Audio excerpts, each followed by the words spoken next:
انا لما شفت الشابين دول افتكرت المثل اللي بيقول القرش الحلال ممكن يتعب ظهرك بس عمره ما يكسر عينك. شباب مجتهد ومحترم. فاكرين الناس اللي كانوا بيسنوا السكاكين لما بتقابلوهم في الشارع، اللي هو بيقول بسن السكينة والمقص؟ انا لقيت الشابين دول ماشيين وقلت لازم اصور معاهم، لان هم محترمين جدا بجد وناس في قمة الاخلاق.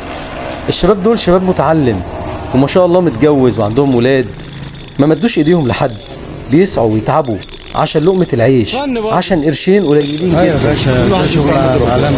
ربنا يا رب يوسع عليك يا حبيبي. انت منين؟ اساسا بنسويف.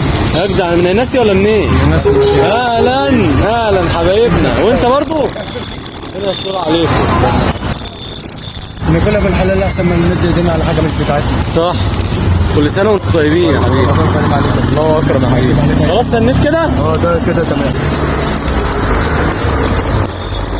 اسمك كريم بقى؟ كريم ابو يوسف. حبيبي يا كريم، ربنا يخليك يوسف يا حبيبي.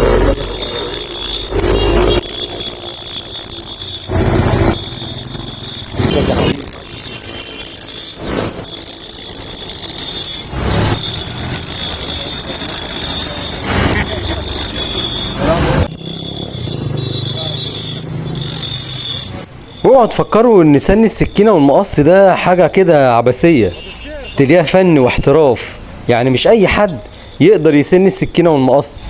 فتحية للشباب المحترم اللي من بني سويف، اللي بجد بيشقى ويتعب عشان لقمة العيش. كفاية انه بيشيلوا الحاجة دي وبيمشوا بيها مسافات طويلة جدا عشان شوية فلوس قليلة جدا.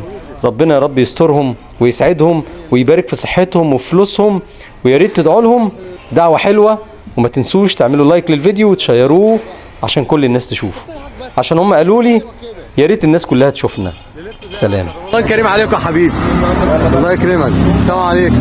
الرزق عمره ما كان في يوم بكتر المال، في حد رزقه في صحة وحد رزقه عال، وفي حد رزقه في سترة ورزقه راحة بال.